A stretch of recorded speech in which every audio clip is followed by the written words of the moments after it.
Israël se retrouve devant le tribunal de La Haye. Nous nous trouvons encore une fois dans une mondialisation de la haine des Juifs via Israël. L'antisionisme ne camoufle pas l'antisémitisme, c'est une forme d'antisémitisme à part entière.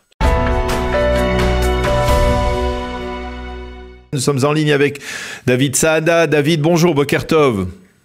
Bokero. Merci d'être avec nous. On se parle régulièrement, malheureusement pas toujours dans des circonstances particulièrement réjouissantes, surtout depuis le 7 octobre. Mais voilà, nous sommes arrivés à un carrefour, 100 jours de la guerre. Et puis la semaine dernière, ce spectacle un peu pitoyable que nous a offert la Cour internationale de La Haye, qui a placé, on va dire, de facto Israël, qui est la victime du 7 octobre, comme accusé et coupable presque de génocide, hein, c'est un peu cela dont on parle. Je voudrais avec vous, David, qui réfléchissait, qui avait écrit beaucoup sur l'antisémitisme, en partie dans l'un de vos derniers ouvrages. D'abord, on va parler de la Cour internationale de La Haye.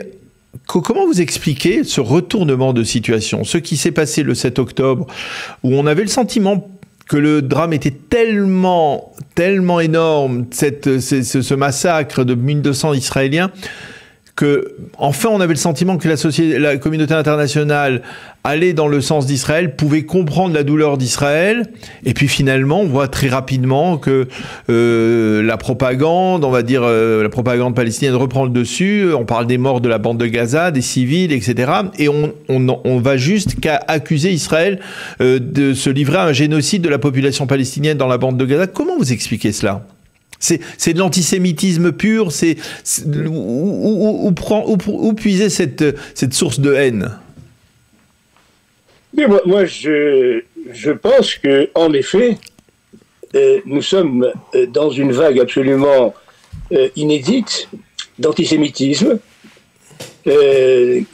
qui prend des proportions mondiales, ce qui n'a jamais existé dans l'histoire, puisque dans l'histoire l'antisémitisme avait été limité à des zones où se trouvaient des Juifs. Aujourd'hui, c'est le monde entier qui est concerné, et qui plus est, je dirais, en Europe, aux États-Unis, qui connaissent pourtant les ravages de l'antisémitisme, les nouvelles générations sont antisémites à travers l'antisionisme, et de manière extrêmement virulente.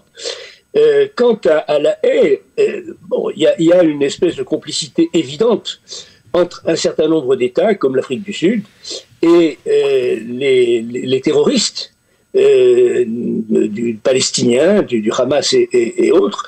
Et c'est par ce biais que l'Afrique du Sud, je dirais c'est à la demande du Hamas, hein, ça n'est pas venu certainement d'une initiative de l'Afrique du Sud, que Israël se retrouve devant le tribunal de La Haye. Le problème est le problème immédiat évidemment de la guerre, mais il y a un problème beaucoup plus vaste, je crois, qui est que nous nous trouvons encore une fois dans une mondialisation de la haine des Juifs via Israël. C'est-à-dire la forme. C'est pas l'antisémitisme ne camoufle pas l'antisémitisme, l'antisionisme ne camoufle pas l'antisémitisme, c'est une forme d'antisémitisme à part entière. C'est ce que j'ai montré d'ailleurs dans mon livre. C'est une forme. Il y a trois formes d'antisémitisme. Il y a l'antisémitisme lié à la Torah, qui a été l'antisémitisme pratiqué par les chrétiens et qui continue d'être pratiqué par les musulmans, qui est d'ailleurs la cause du refus musulman d'Israël. Il y a un antisémitisme qui s'est déchaîné au XXe siècle en Europe, qui est fondé sur le Ham Israël, c'est la haine du peuple juif en tant que peuple. Et il y a une troisième forme d'antisémitisme qui est l'antisionisme, c'est-à-dire le refus d'accorder aux juifs de résider sur leur propre terre. D'ailleurs, la Palestine, la notion, le terme même de Palestine résulte de cet antisionisme qui était celui de l'Empire romain, même si c'est un peu anachronique d'en parler. Mais alors, comment vous expliquez, David, le fait que ce soit, par exemple, justement, le même ONU, hein, la même Organisation des Nations Unies qui a contribué à la création de l'État d'Israël de facto en 1947 avec le plan de partage, qui aujourd'hui est celle qui place systématiquement l'État d'Israël sur le banc des accusés? Écoutez, je pense que tant que les Juifs sont une position de faiblesse, il y a un certain nombre de parties du monde non juif qui éprouvent de la compassion pour le peuple d'Israël. À partir du moment où le peuple d'Israël montre qu'il peut vivre comme un peuple indépendant, fort, sur tous les plans, sur sa terre, les choses changent. Et je veux dire, le retournement est très clair. À partir du moment, tant que on était sous l'effet du choc, du pogrom du 7 octobre, eh bien, il y avait de la sympathie qui s'exprimait. À partir du moment où Israël entre en guerre pour éradiquer les barbares, eh bien, les opinions se transforment et deviennent de plus en plus hostiles à Israël. Et il n'y a pas... On est véritablement dans une situation, encore une fois, inédite, sur laquelle on n'a peut-être pas encore bien réfléchi, qui est cette mondialisation de la haine des Juifs via Israël, ce qui était évidemment inattendu par rapport aux objectifs du sionisme politique, qui pensait, lui, que la création de l'État d'Israël allait mettre les Juifs à l'abri. Il faut bien se rendre à l'évidence. Non, le rapport entre Israël et les nations continue sur le même mode que dans le passé. Alors, comment doit-on réagir du côté d'Israël? Est-ce que... parce que finalement, c'est un problème, on le voit à l'échelle mondiale, vous venez de le dire. C'est pas seulement un problème entre Israël et ses voisins immédiats qui sont des musulmans ou des islamistes de plus en plus radicaux. Ça va au-delà. C'est-à-dire, c'est à la fois une sorte, j'aurais dit, à la fois Ishmaël et Esav qui se réunissent pour essayer d'affaiblir Israël? Ben, si on prend ces catégories, qui sont les catégories de nos textes, oui, il y a d'ailleurs, il y a un certain nombre de textes qui disent que quand on va s'approcher de la fin des temps, il y aura une jonction, une alliance entre Ishmaël, donc le monde musulman, et Esav, le monde d'origine chrétienne, pour faire pression sur Israël, pour se lever contre Israël, alors qu'Israël sera en train de se réinstaller sur sa terre. On ne peut être que, je dirais, troublé par ces textes-là, même si il ne faut évidemment pas, je dirais, en faire une doctrine, mais en tout cas, on ne peut être que être frappé par le fait que cette situation que je décrivais, qui est la situation que nous vivons, cette espèce de coalition mondiale contre Israël. Israël a des amis, certes, mais vous voyez bien que même le plus grand ami d'Israël, les États-Unis, joue un jeu ambigu. Il faut qu'Israël se défende, mais à condition d'avoir une main liée dans le dos. C'est extrêmement ambigu. C'est extrêmement ambigu. Ça veut dire qu'on ne veut pas de victoire complète d'Israël sur ses agresseurs, sur les pogromistes du 7 octobre. Ça paraît évident. Alors, que doit faire Israël face à cela? Et ça nous ramène à ce triste anniversaire des 100 jours. Est-ce que vous avez le sentiment que la nation israélienne, qui a, on va dire, réagi avec beaucoup de courage et d'unité face au massacre du 7 octobre. Est-ce que vous croyez que vous avez le sentiment que la nation israélienne peut tenir le choc avec cette unité maintenue, ou alors finalement au bout d'un moment on va s'essouffler face à la nécessité de revenir sur des paradigmes anciens, de débats autour de l'avenir justement du conflit israélo-palestinien, de la nature de la nation de l'État d'Israël, État juif et démocratique, tous ces débats qui ont été mis de côté parce qu'il y a la guerre, parce qu'il fallait combattre, et il faut toujours combattre, eh bien, ils vont ressurgir et finalement on va retomber dans l'avant 7 octobre? Écoutez, j'espère vraiment de tout cœur que ça n'arrivera pas. Je pense que l'unité du peuple d'Israël dans ces circonstances je dirais, c'est même pas discutable, c'est obligatoire, c'est incontournable. Notre survie passe par l'unité du peuple d'Israël. Une unité, évidemment, dans la guerre, mais aussi une unité après la guerre. Une unité qui sera fondée sur la compréhension mutuelle des uns et des autres, sur la Ahavat Israël. C'est indispensable, parce que c'est de nos disputes, c'est de la sinat chinam qui peut exister chez nous, que se repaissent nos ennemis. Et il ne faut pas leur laisser, je dirais, cette force-là qu'ils tirent de nos divisions. L'unité, encore une fois, me paraît être l'essentiel de l'après-Hamas. L'essentiel.